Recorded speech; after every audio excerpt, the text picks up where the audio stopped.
It is Sunday and it's 9 p.m. Central European time. And to my side, there is Dave, November 9, Sierra Alpha November. And Dave, how about you introduce yourself to the viewers? You got a pretty new YouTube channel here. So tell us a little bit about that.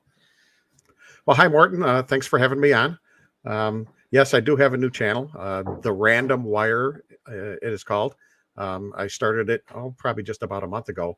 But a little about me. My professional career was I was an automotive mechanic, heavy equipment technician, always took things apart, put them together. I also spent 25 years as a volunteer firefighter and with our emergency management agency. So I had a lot of public service radio time. We had a large tornado that came through just north of us in 1990, an EF5 in Plainfield, Illinois. One of the problems we had was communications.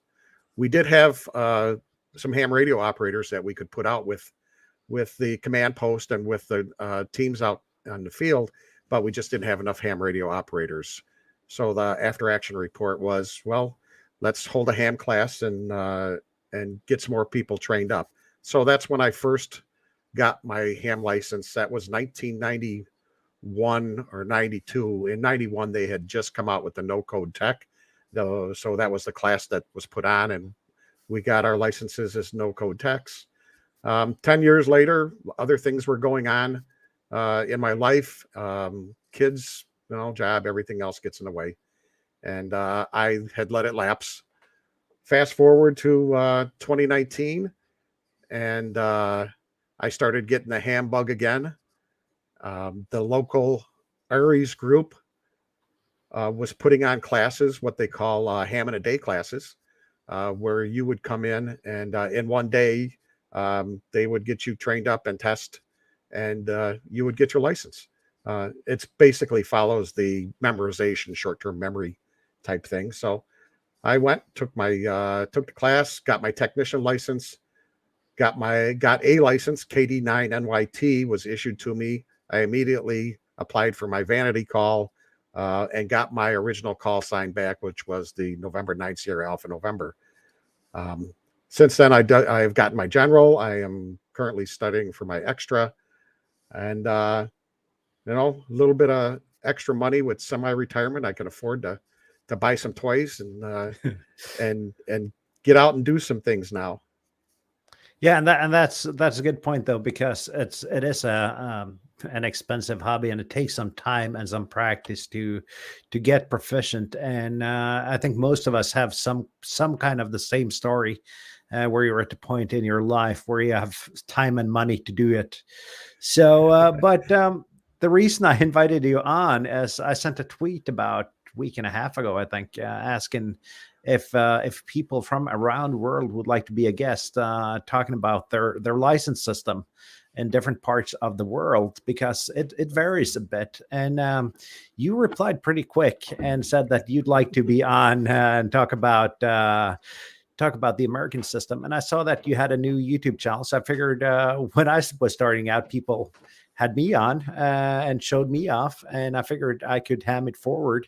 So before you get started on the American license classes, would you like to tell about your channel a little bit?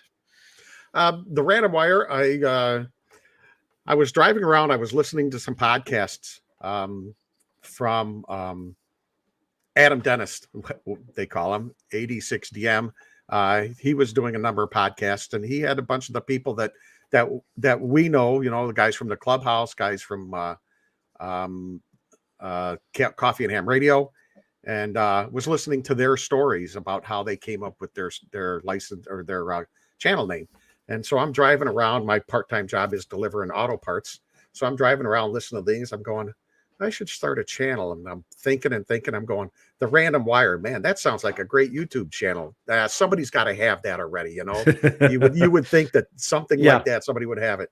I jumped online. Nobody had it. So I right away, I took up, made the YouTube channel and the Gmail account and bought the domain name and made a Instagram and a Twitter and a Facebook and all of this stuff, because I didn't want anybody else to be able to get it. So right now I haven't particularly got my niche picked out as to what part of the hobby I want to go after. I really enjoy doing POTA, going out doing that. I also like, antennas. So, building antennas. So I have to, go through a couple of things and figure out which part of it I really want to do. But I just, I came up with a name and went after it. I've only got a couple videos up right now. So we'll see which direction it takes me. Yeah, and that takes some time for all of us, and I'm not there yet. I do videos on my ham journey and what my particular interest is at the moment. Right. Yeah. So Yeah, our interests can change at the drop of a hat. yeah, or one single YouTube video can drive you into a sudden new project. Yeah, but part of the thing is you want to try to keep subscribers and get some view time, and Yep. it's all the marketing too if you're actually trying to get somewhere with it. But yeah, we'll see where it goes. Yeah, but ham radio YouTube is a friendly place, so It sure you'll is. get there. It sure is. I made a lot of friends, met guys at Hamcation and other ham fests, and especially here in Northern Illinois. We do traveling around to some ham fests, and there's guys that I've met from the YouTube channels, and we go out to those fests and have fun, and then sometimes we go out and we'll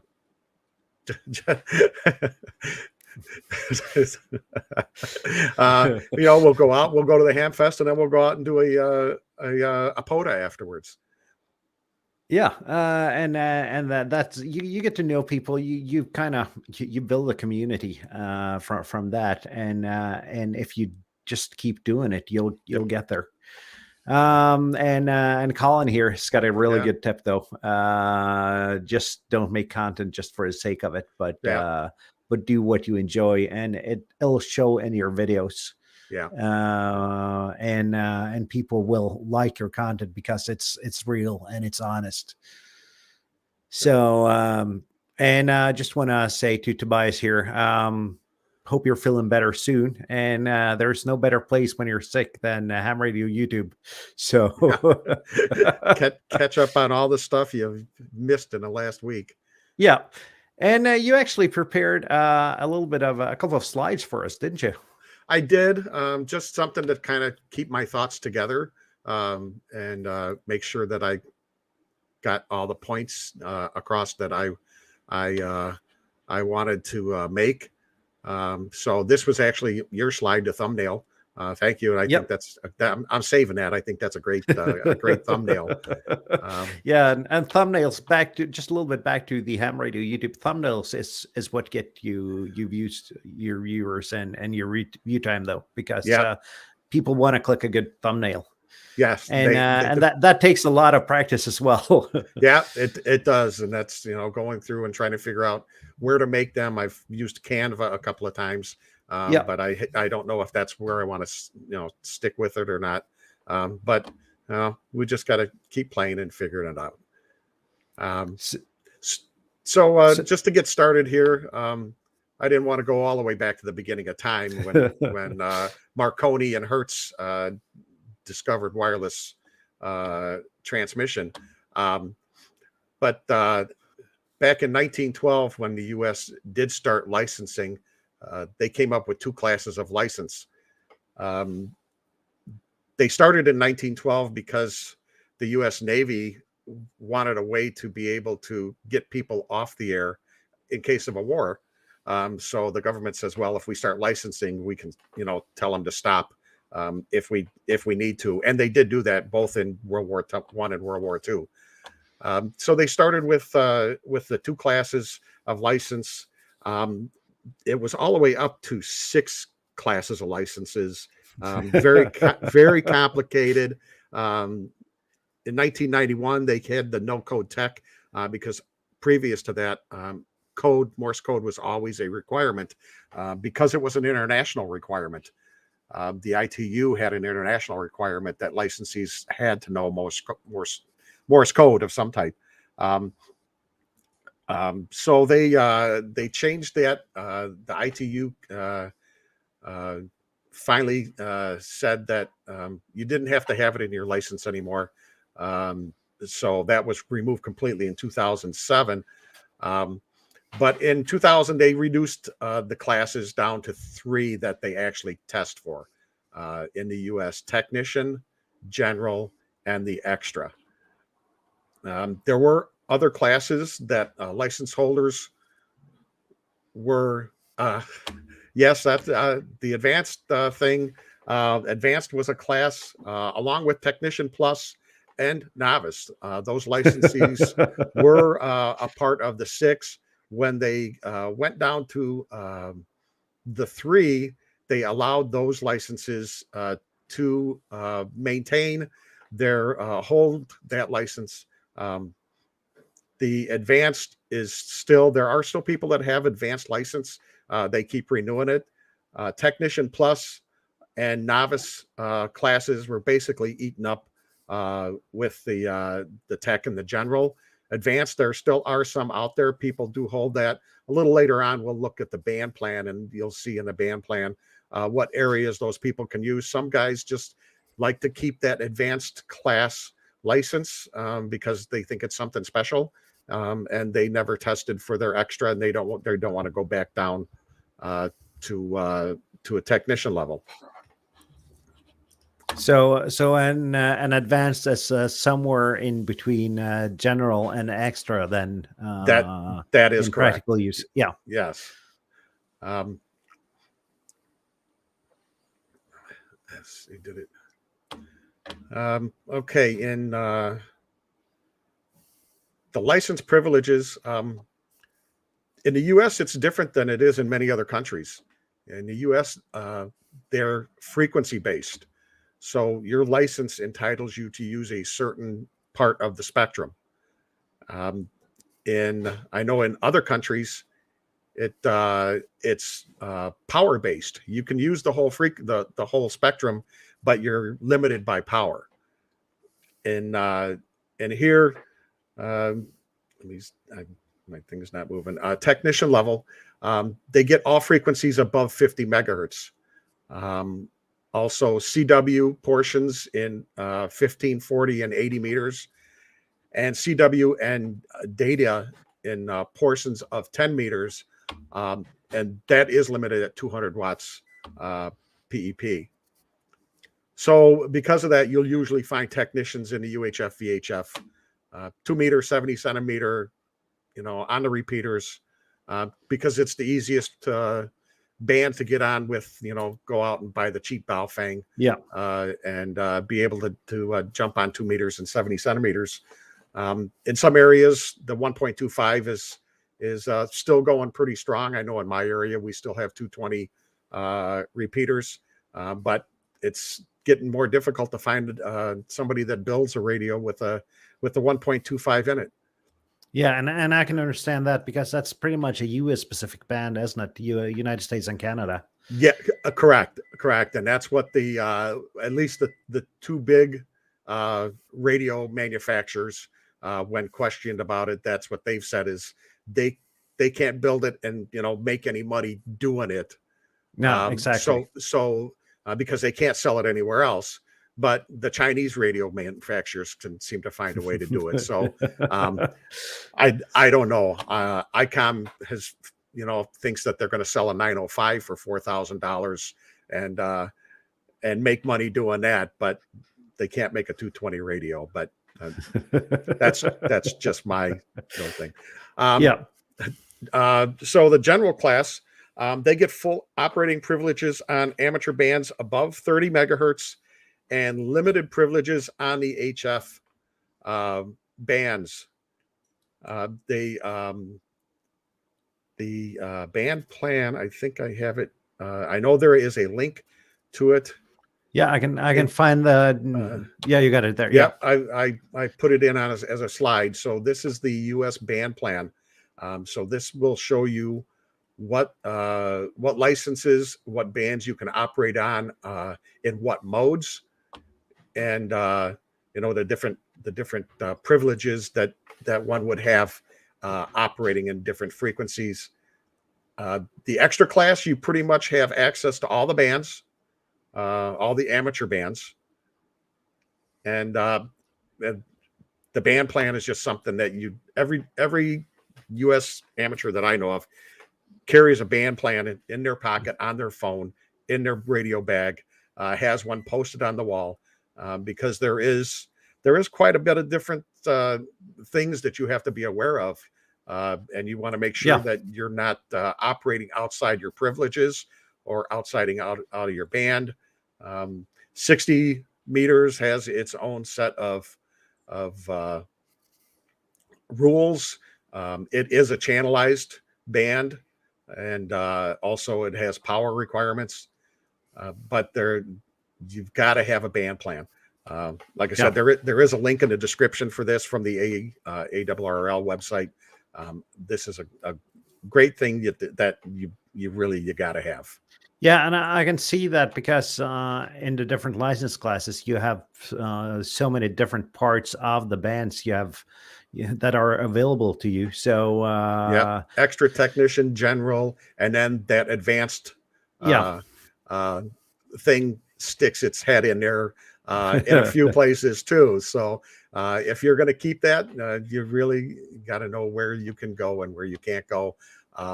What modes you can operate, data, CW, or voice, and phone, as it's usually called. And but yeah, you really it is a little bit easier here because we have access to the full band from day one when you get licensed. So that makes it easier. So after a while, I also carried a band plan the first 6 months or so, but now I pretty much know where the band starts and stops, and that's all I have to take into consideration. But I can see here that that there's a lot more to your band plan than it is to ours. There is. Well, when the government gets involved, things get complicated. And you also have to remember too, and we get it as part of the testing, is the lower the 3 hertz on the bottom end, 3 hertz on the top end. You don't want to make sure you get too low or too high. You want to make sure that you don't have some POTA police person sending you an email that says you're operating out of band, because they decided they didn't want to check to see that you were an extra and you were operating in band. That unfortunately has been happening. I've seen that on a couple of different Facebook groups. Yeah, actually. Yeah, it's it is what it is. There's always going to be the sad hams out there that are going to be doing those kinds of things. They've got nothing better to do. They should just go out and POTA. Exactly. And speaking about the edges of the band, there's come to hear from LB4FH that people were doing the ARRL DX on 14350, and you shouldn't be doing that. Yeah, that's the National Maritime Calling Frequency, I guess. Well, I think if you're an upper sideband on 350, you're pretty much splattering out everything outside the band, though. Yeah. And some people, they don't care; they just go, and they spin the dial and where it stops, and if they hear something or that they're looking for an empty spot, and they spin the dial, and look, this isn't, nobody's talking here, let's do it, and they don't even realize where they are. So yeah, when I'm out or on the air, I'm always looking at my band plan, making sure that I'm not doing something that I shouldn't be doing. So the only part of the US band plan I know is that technicians can operate on 10 meters between 2,300 and 500. Right, they can, and I know there are some people that are specifically targeting those people with their to get them on the air. They're running POTA activations specifically in those portions. I know that Mike KMRD, he's doing a weekly 10 meter thing to get technicians on the air and get them talking on HF and working in those bands. Carlos, KD9OLN, who jumps out of airplanes and then makes ham radio contacts. He has done specific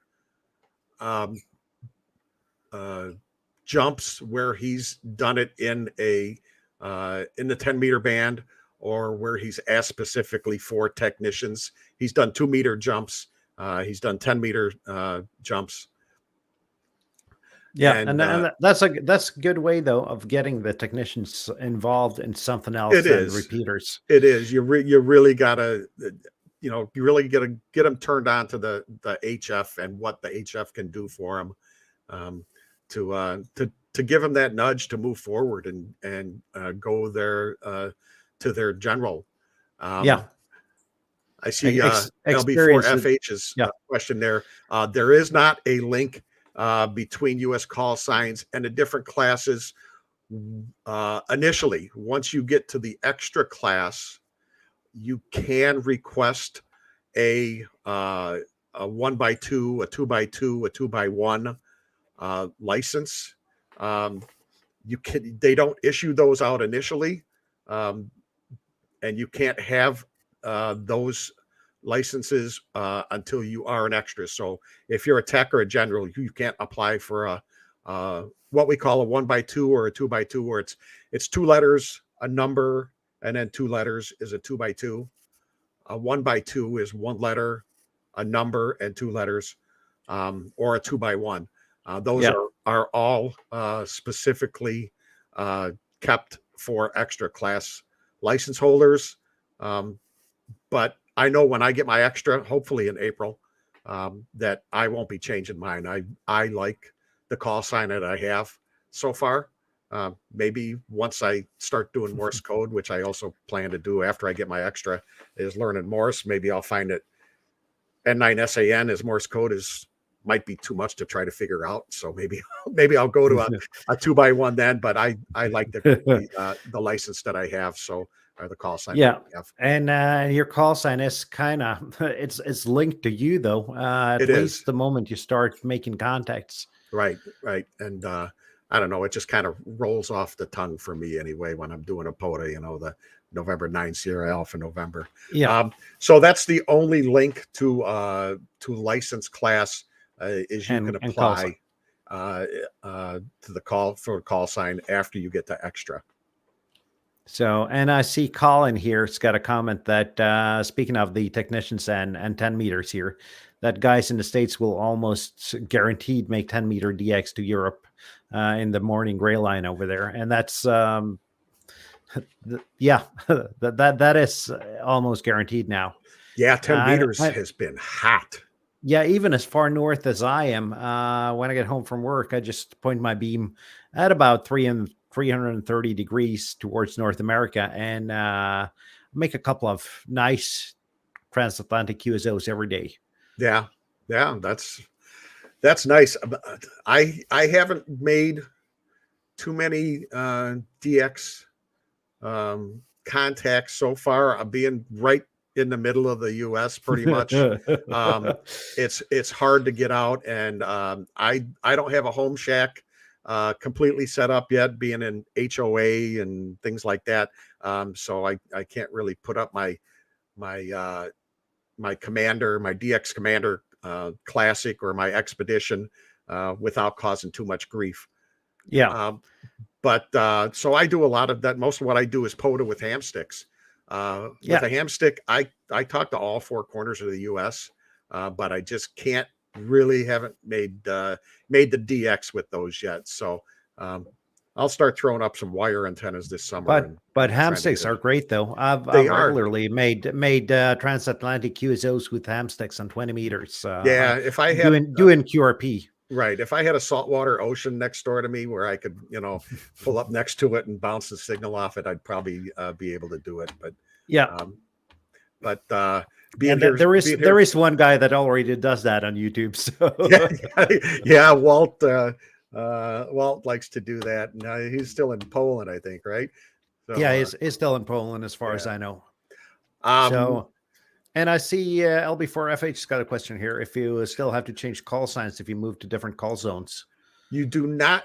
Uh, used to be that that was a requirement. Um, if they have zones where the call sign number is issued to. So I'm in a 9 call, which is Illinois in the central part of the United States here, northern central part.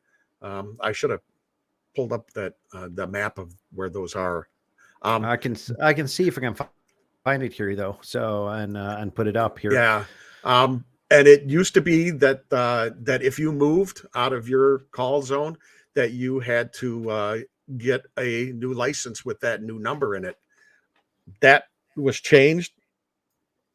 There was so many people move around nowadays that they just can't keep up with license changes as like that. Yeah.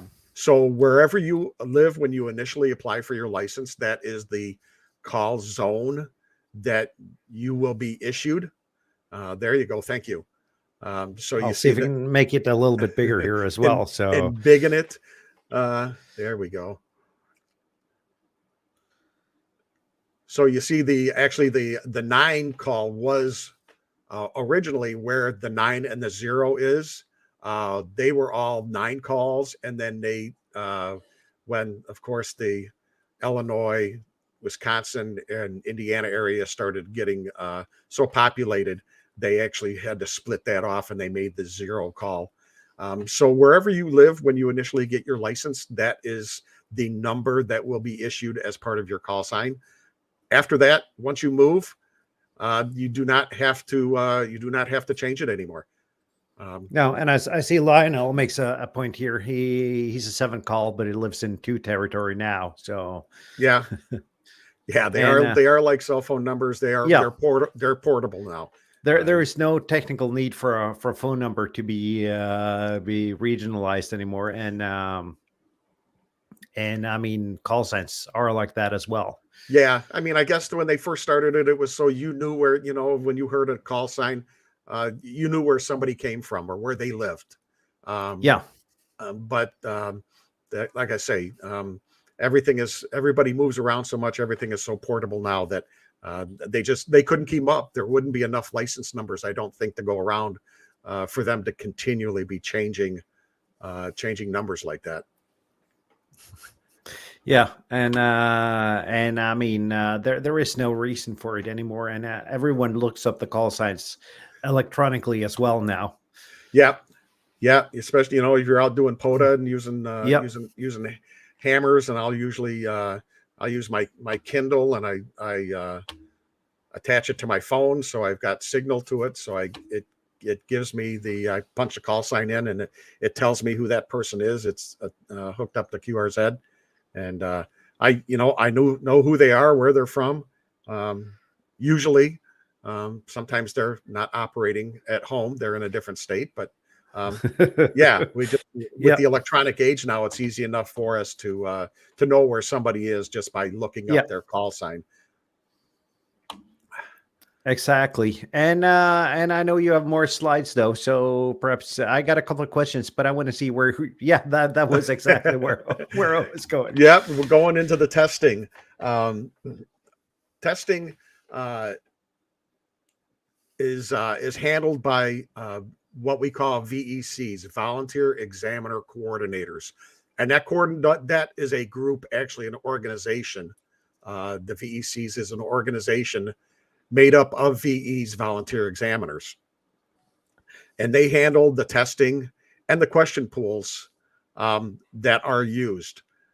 VECs, the Volunteer Examiner Coordinators, are accredited organizations. They're approved by the FCC to administer the FCC license, the amateur radio license examination. It used to be, before they did that, you had to actually go to a FCC field office and take your test. Around here, the closest FCC field office was 50 miles away in Chicago. Yeah. They didn't make it easy to go get your license. They did when they changed that and they handed it off to the volunteer examiner coordinators and the VEs, and the volunteers handled the administration of those tests now. The volunteer examiners, they're made up of general class and extra class license holders. They can administer the test. If you have a general license, you can only administer the technician test. You can only do the license class below you. If you're an extra, you can do all 3 license classes. Administer the test. So I am a VE with our local Laurel group. Even as a general, I can still basically, I'm just a paper runner for them.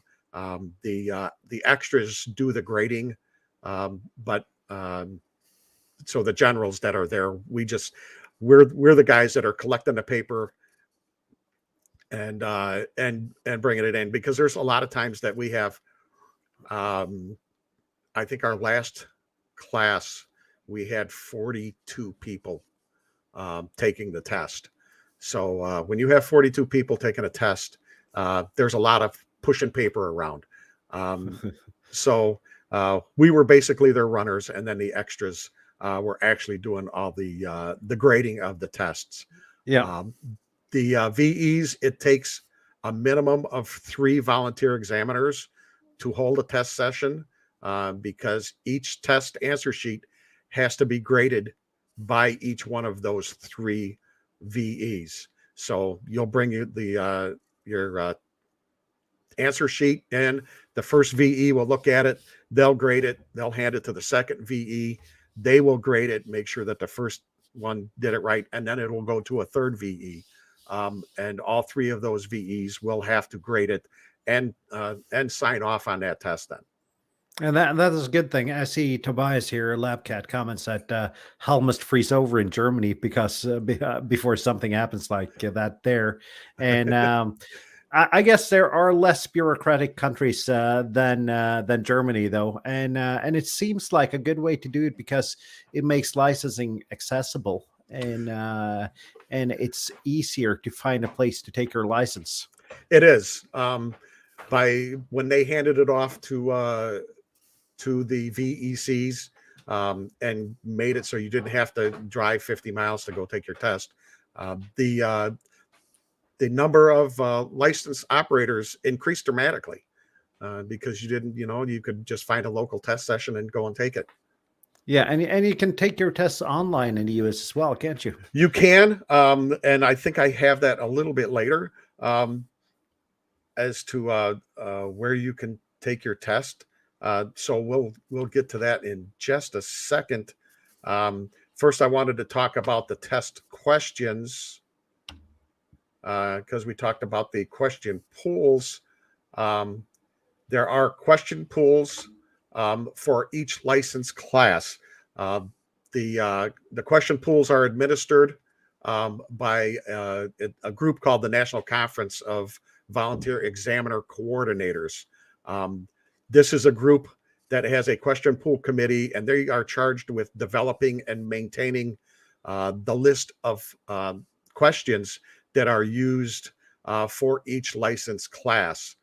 The question pools, they're valid for 4 years. So every 4 years, there is a change to the question pool. Not usually a big change, but there are, some questions that are added, some are subtracted, some are worded differently.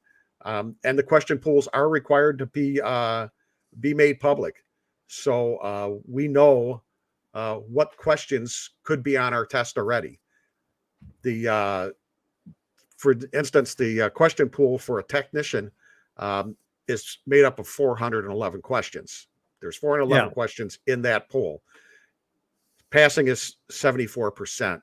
The test is 35 questions, so you have to get 26, 27 questions correct to pass the test. So 411 questions in the pool for the tech.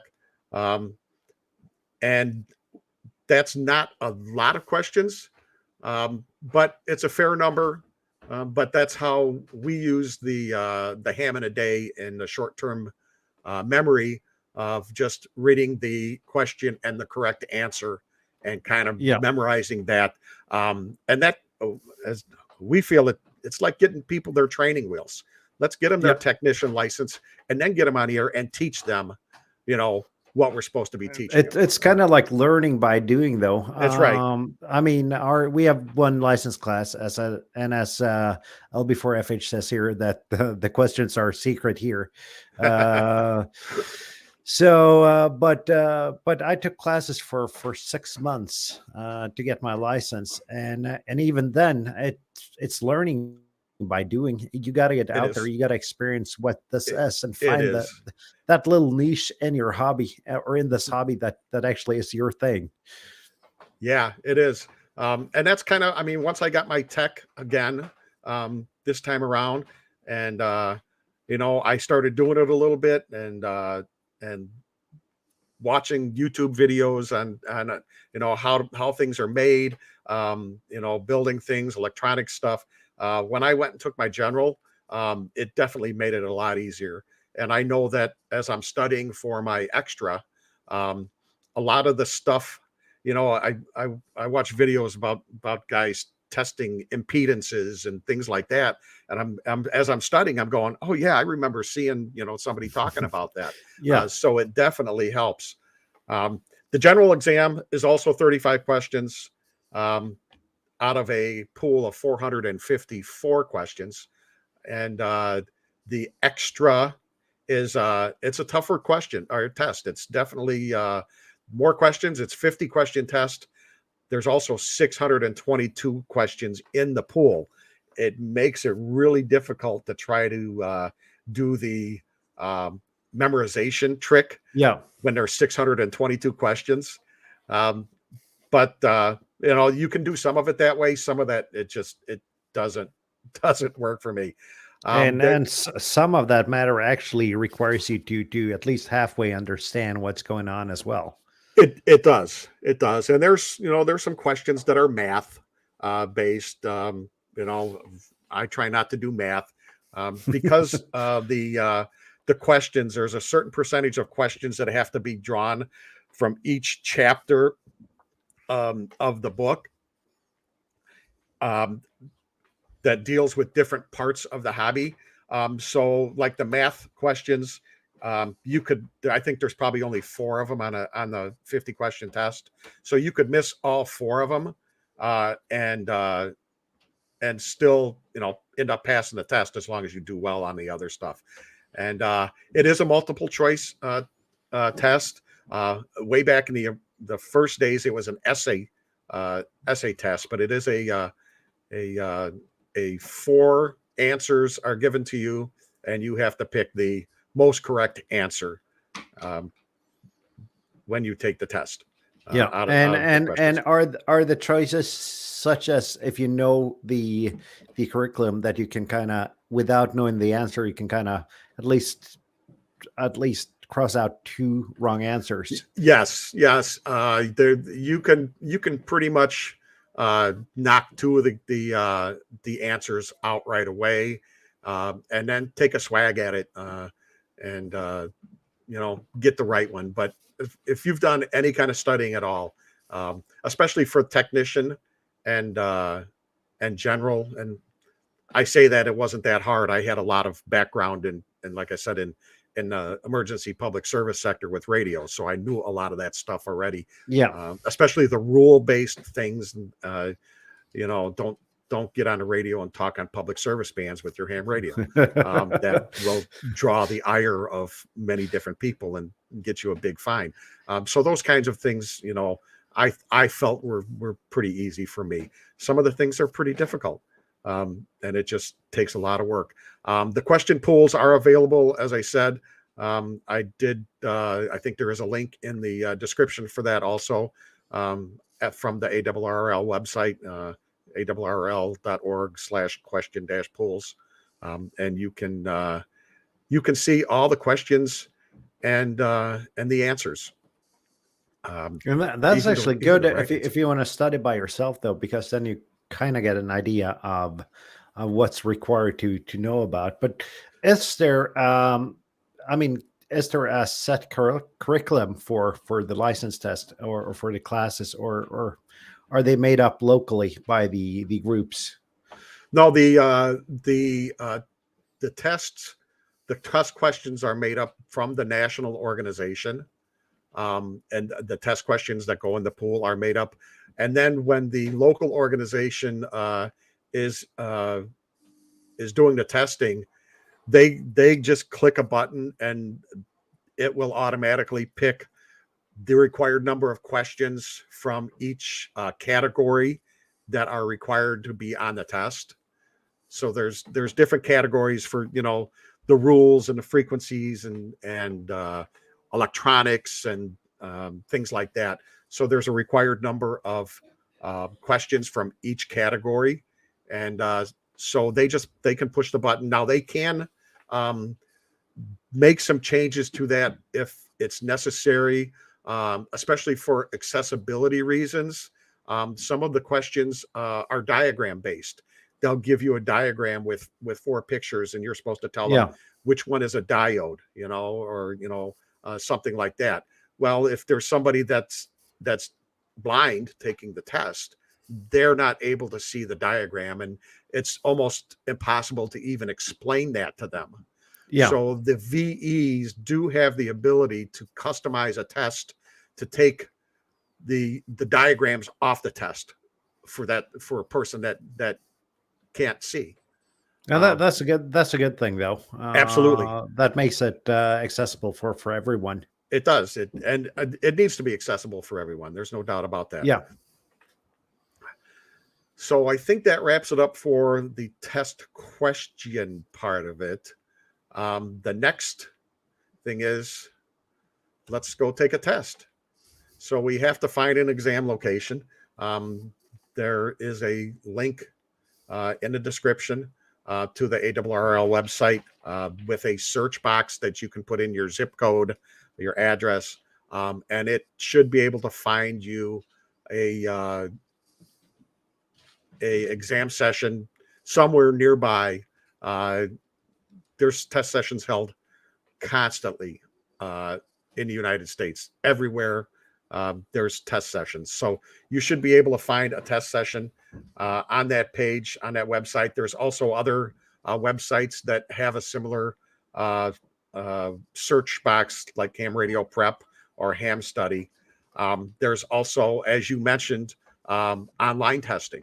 So you can do a search to take an online test.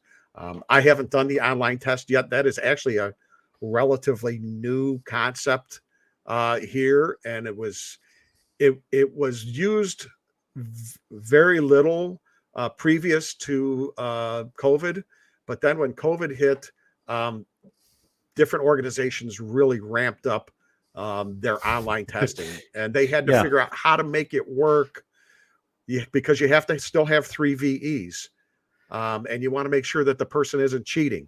Yeah. So there's they really ramped it up and came up with solutions to make that online testing work. Yeah, just excuse me for one moment. I got a cat here that's been very much a cat locked inside some closed doors. So just keep going, and I'll be back in a little bit. Okay, sure. So if you can locate a test, either an online or an in-person test,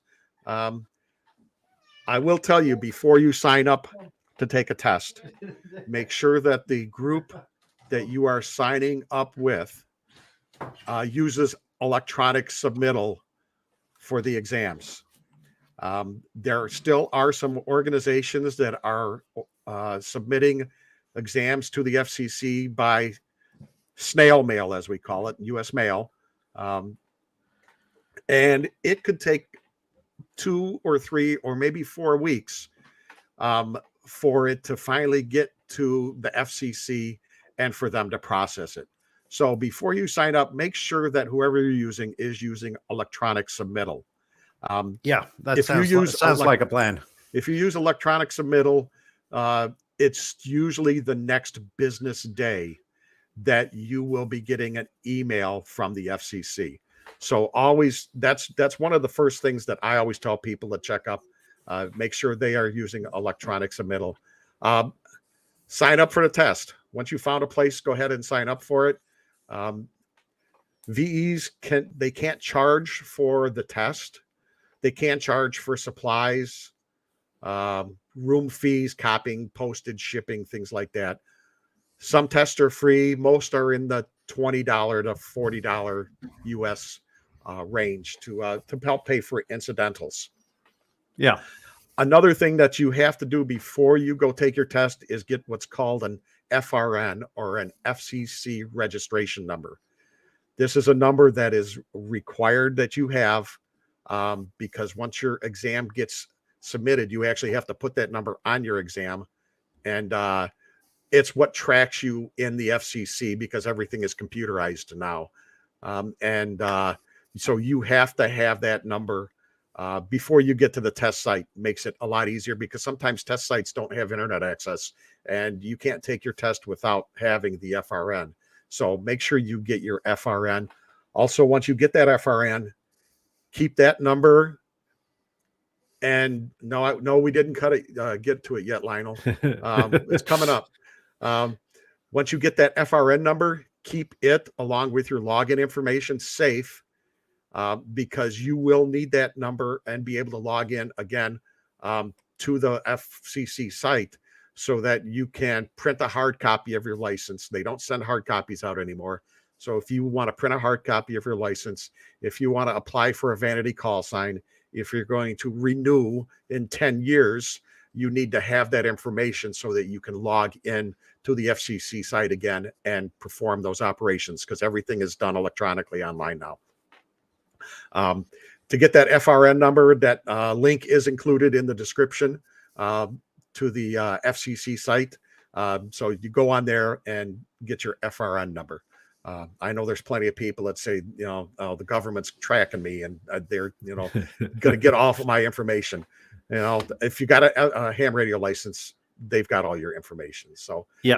And just one question that just popped into my mind. Do you need to be a U.S. resident to get an American license? That is a good question, and I did not put it in there. And I knew I thought about it, because we had talked before the broadcast about Jill, the radio prepper from France. Yeah. And you do not need to be a U.S. resident. Anybody can get a U.S.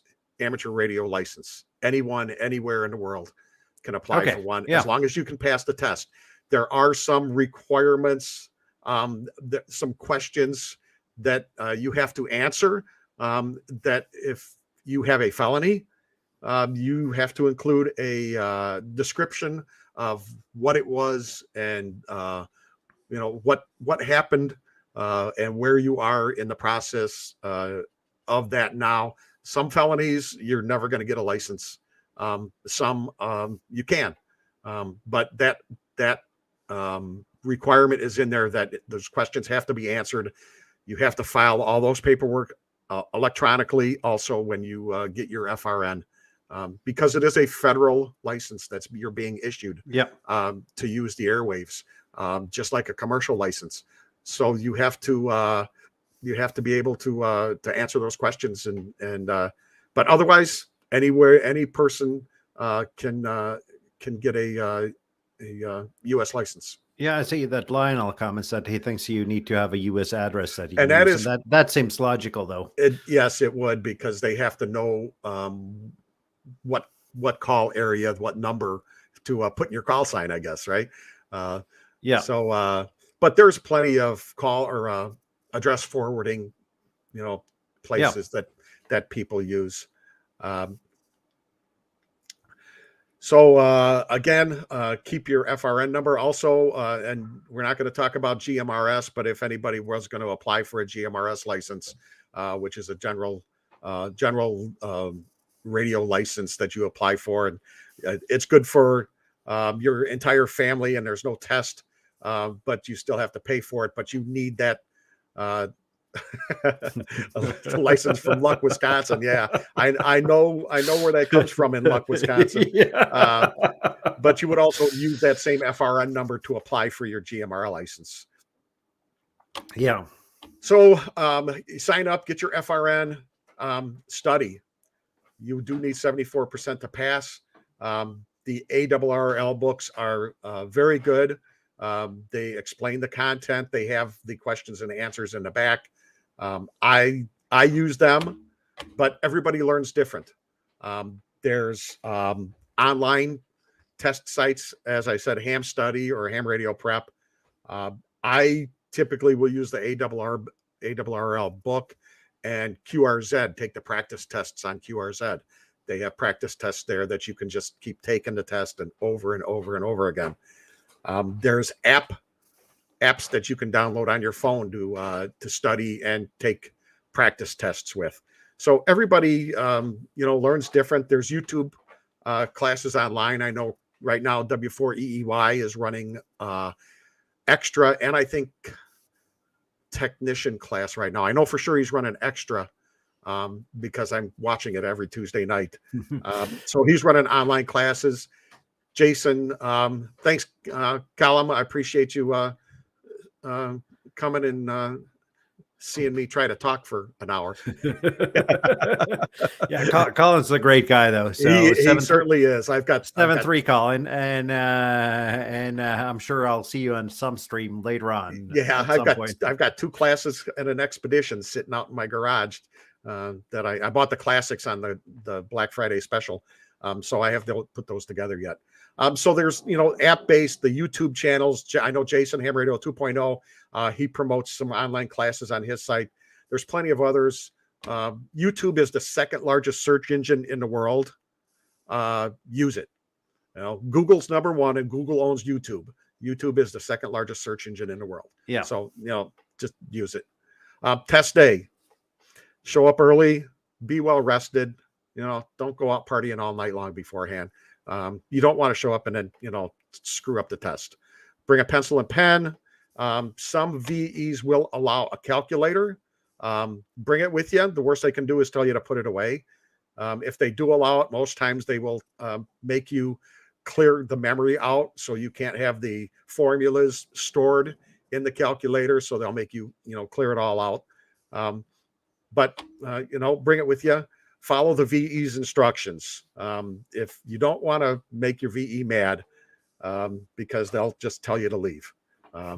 That's an extreme case, but there's some extreme people sometimes. So there's paperwork that needs to be filled out. It needs to be filled out properly. Follow the instructions and do all that. When you pass the test, typically you will be offered the next test. If you take the technician test, when you pass it, they will say, do you want to take the general test? Take the test. Even if you didn't study for it, take the test. It will tell you, how much you know, how much you don't know, what you need to study, and what you would be ready for. I have known people that would pass all 3 tests in one sitting. They are electrical engineers or something, but they have. Tests are graded on the spot. You will know right away whether or not you have passed, and you'll be given a form that says you passed, will be signed by all 3 VEs that graded it. That form you get is your receipt. Keep that piece of paper, because sometimes applications are lost, whether paper or electronic, they are lost. That is your receipt that you took and passed the test. If you don't hear from the FCC in a reasonable amount of time, call your VE who you tested with and say what's going on. So then what? I see that Jeff comments here. You can use a calculator on your phone, and you probably would need one of these. Yeah, one of these. Yeah, this is my ham radio license calculator. Actually, I bought the TI-36X Pro. That is the calculator of choice for the extra exam. So you pass your technician. You'll get an email from the FCC requesting payment.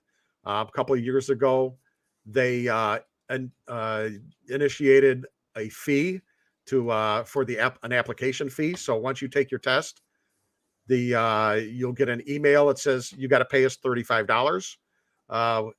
Once you pay that, almost usually within 24 hours, you'll get an email with your call sign. This $35 fee, it applies only to new and renewal applications or applications for Vanity Call. And the fee is per application. That fee does not apply to if you got to change your name, change your mailing address, or if you upgrade. Say if you had a technician license and a week later you went and took your extra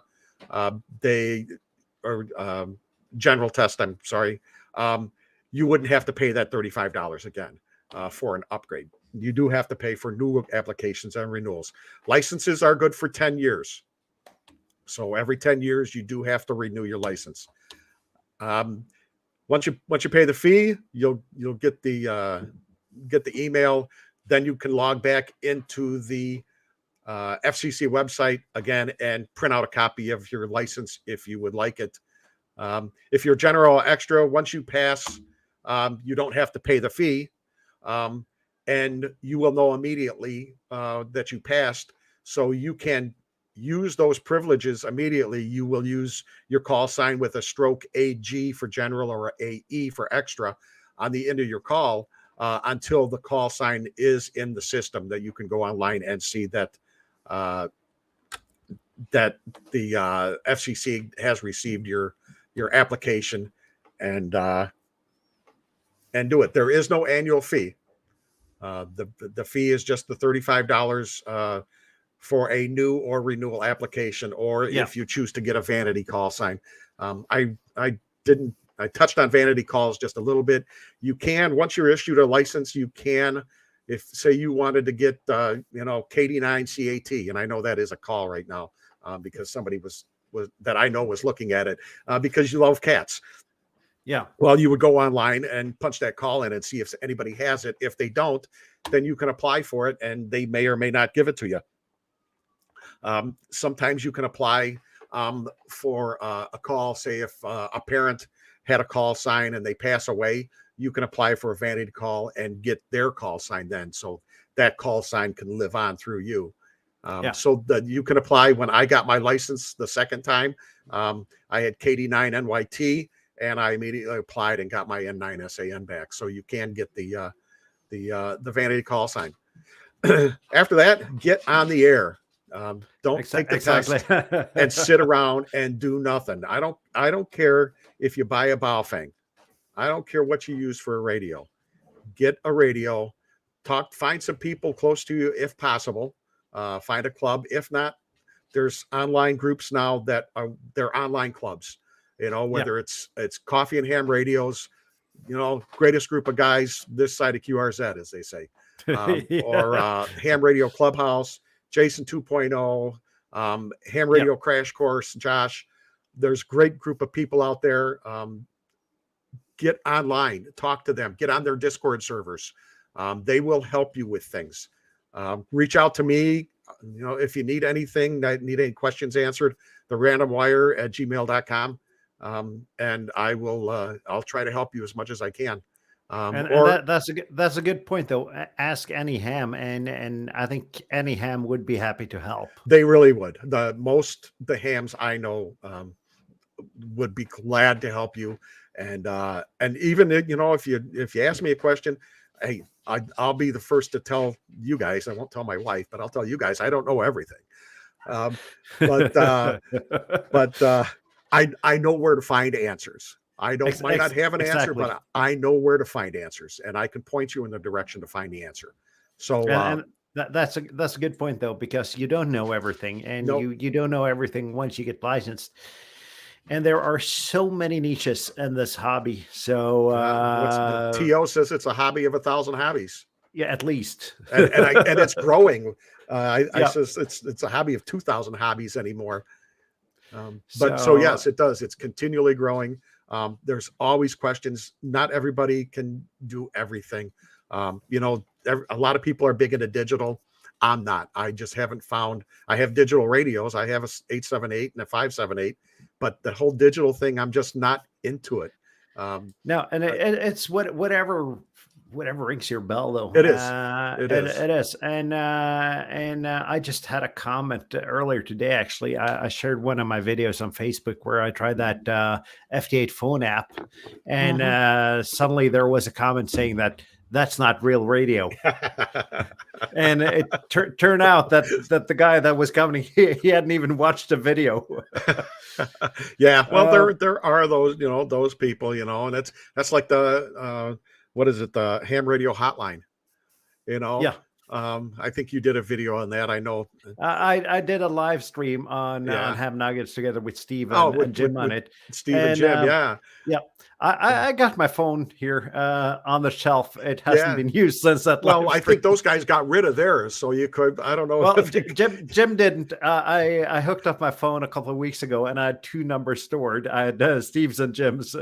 So I tried calling Steve, and he didn't have his phone. And Jim picked up, and he said it was the first call since the stream. He probably. What are you calling me for? Nobody calls me, right?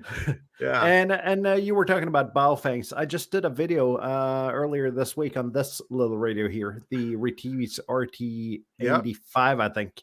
And it's the same price as a Baofeng, but it's just so much more of a radio. It's better built, and it's got great battery life, and it's spectrally clean. And this is actually one of the few Retivis radios that I have that I've bought for my own money, though, so I can say that with a clean heart. and there is a radio available for new licensed operators.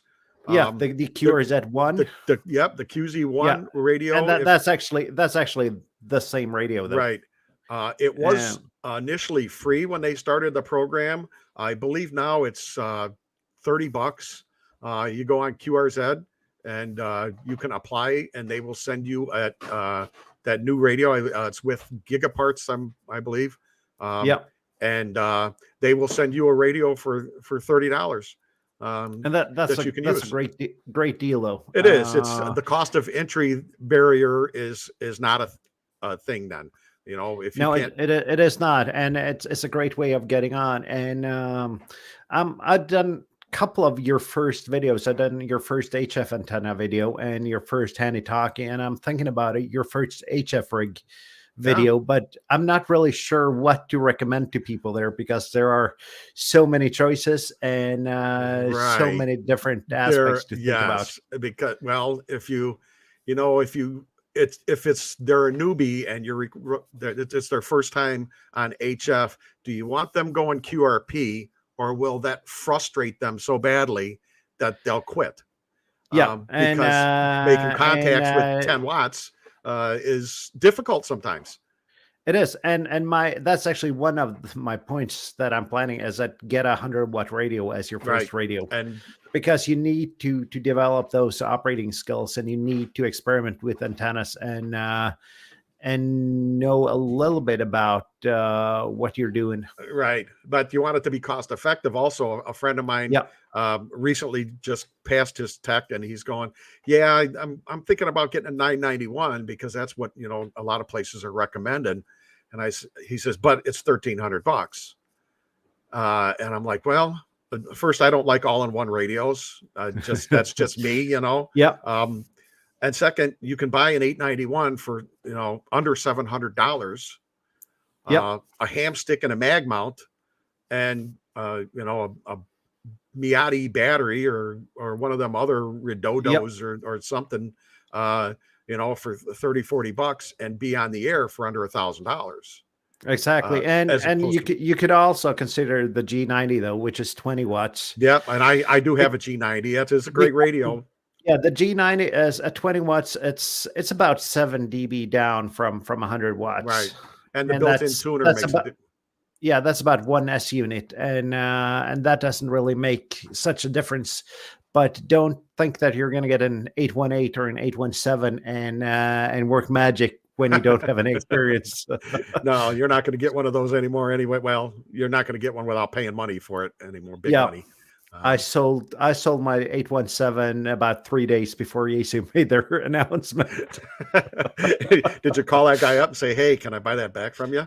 No, I didn't. I bought an X6100s Oh, that's instead. right. Yeah, that's I'm actually considering that 6100. I really like It's what everybody is. it's a really nice. It's the right amount of radio for what you pay for it. It's no 705, but it's a fantastic rig for the price. Yeah, And I see that LB4FH has got a point here though, and he's a soda guy though. So right. and most 100-watt rigs are insanely heavy, and They, the, that is a good point. it is a point, but are you going to find the newbie, a technician that just got their license here, No, going out and climbing up a mountain doing soda? You're more apt to find them in a park doing a park activation yeah. than than climbing up a mountain. I mean, there may be At least in your part of the United States. I don't. Well, I don't have a soda.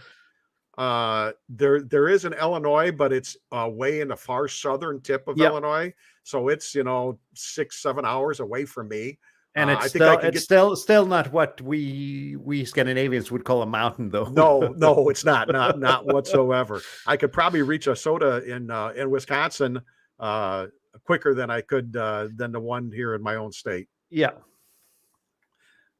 So and there's also a good point here from Shetet here that we don't have a lot of easy parks, and that's correct though, because our parks are generally nature preserves and require some amount of hiking. Right. It's usually some wetlands that require you to hike for a couple of hours into the woods where there aren't any trails or something. So yeah, I am very fortunate here where I am near I-80 and I-55. I've got probably 20 POTA parks within less than an hour's drive of me. Yeah, I've done a 5-park rove in a half a day before. Yeah, and it's about the same in my part of Norway as well. And actually got a couple of parks I can drive to, but most places in Norway isn't like that. But then again, I see Shetel here comments on your point here. Get people on the air fast, and that is important. Don't let them develop mic fright. Nope. Just go ahead, make that QSO and get started. Yeah, it's kind of like starting a YouTube channel. Is get over that fright of being in front of the camera and talking. And everyone's been new at something at some point, and they're not going to make fun of you because it's your first QSO. Most of all, people are gonna just be impressed that you got on the air and got started, and be happy that there's one new ham in a hobby where that ages quickly. Let's put it that way. It absolutely does age quickly. We have a lot of what we call legacy people in the hobby. And we need to get the young people involved. Yeah, and there is something though. I'm pushing 50 years old, and I'm still the young guy in this hobby.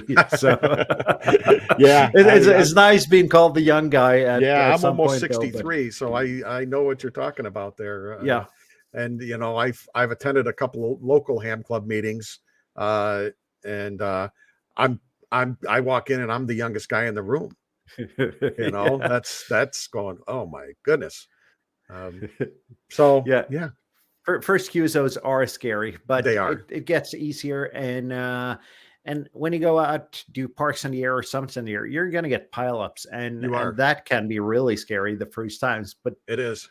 It's still such an amazing feeling though when you got a pileup and people want you in the log. Yep. I learned before I ever did POTA, I watched a lot of YouTube, and I know one guy, Mike Martin's KB9 VBR. He does a lot of POTA videos, and I learned a lot from him on how he handles a pileup and how he works through it. Watching Callum handle his pileups, they're not POTA, but they are pileups because everybody wants to talk to Lord Callum.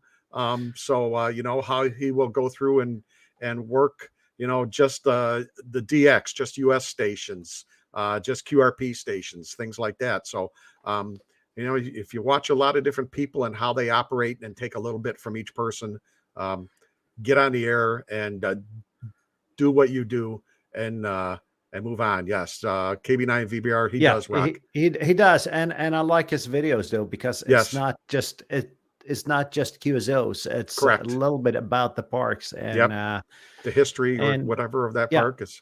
Yep. And I'm not sure if I'm going to say this because I don't really like QSO videos, but I make a lot of them because, as I can see, people like watching them. And Yeah, I think they're a great learning experience for people that haven't done them. yeah, Or but if you are, you know, learning how to do POTA, oh, I want to go do POTA, I've never done it. That's how you know, kind of learn to get out and do it. Once you yeah, get out and done it, unless it's something special, I think, where it's 3 or 4 people that are together, then you know, doing something special, then maybe you'll watch it, but or I'll watch it. But the straight up QSO videos anymore are, there's not enough time in a day to watch every video that I want to watch. yeah, exactly. And I try to at least bring some B-roll to my POTA videos and show the park and the surroundings. So Yeah, it's not just a camera on me. And I have doing QSOs. 2 different YouTube names. Some people probably know me as my other moniker on YouTube, which is Shooter Ready Standby, because I was involved in competitive pistol shooting for a long time. That channel doesn't really have anything on it, but that's what I've used when I'm on YouTube commenting, watching, Yeah. you know, videos and things like that. So when I'm watching video, I watch your video, I watch it under my Random Wire name, and then I go and I'll switch over and watch it on my Shooter Ready Standby. So you're getting 2 watches just from me. Yeah. And I see that we got another guy that makes QSO videos here that doesn't watch Yeah. it. But the thing is though, Shed is really good at showing the area and the surroundings and doing a little bit around it. And Yeah, I'm probably that's going to try kinda- to do one tomorrow, but it's going to be how I set up and do it, not actually Yeah. doing the POTA, but how I set up and do it. Yeah, I got one of those videos, how to do POTA from planning to Yep. uploading your logs, and Yes, a you lot did. of people have watched that, and Yep. Well, I'm going to copy your video. yeah, be free to do that. That's actually one of my pieces of advice to don't be afraid to copy anyone else. I Yep. mean, ham radio YouTube is the friendliest place on earth. Yeah, and no need to reinvent the wheel. So, and I see that the Lionel just Oh, made the he knows connection Shooter here. Ready Standby. Yeah, yeah, I might resurrect that channel. That's another expensive hobby that I have. Yeah, and just be warned, doing YouTube is not less expensive than your other hobbies. No, because I'm already looking at, well, should I buy this camera? Should I buy that camera? I'm using my phone. Yeah, I'm watching a lot of phone's more than good enough. My primary camera actually is this one, an old Sony camcorder. Yeah, it's about 10 years old. I got it used for about $50, and it does its thing. It's good enough for YouTube. Yeah, go ahead. Yeah, I got a GoPro, and I use my phone as well. But my piece of advice is invest in a good microphone. Yeah, I have.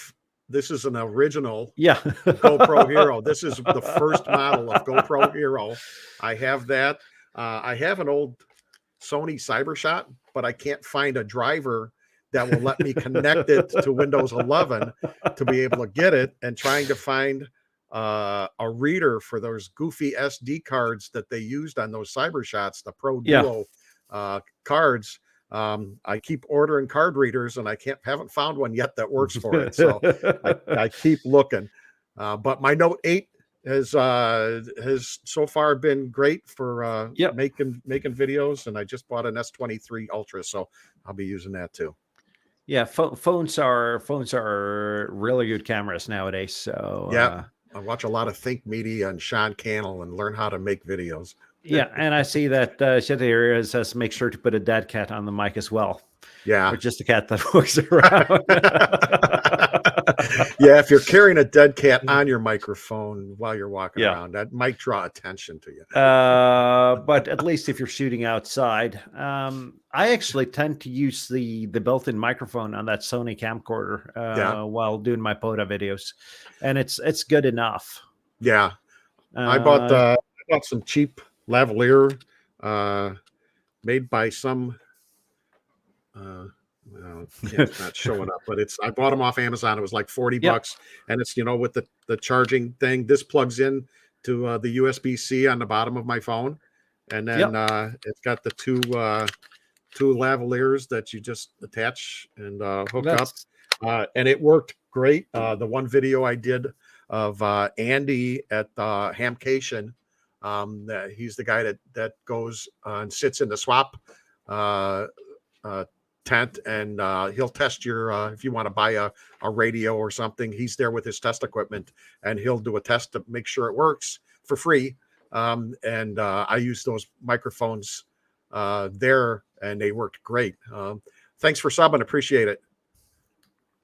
So and also, if you haven't subscribed, not only you, Dave, but the other ones in the chat and the viewers, if you haven't subscribed to Kjetil's channel, please do that. He makes amazing Summits on the Air videos.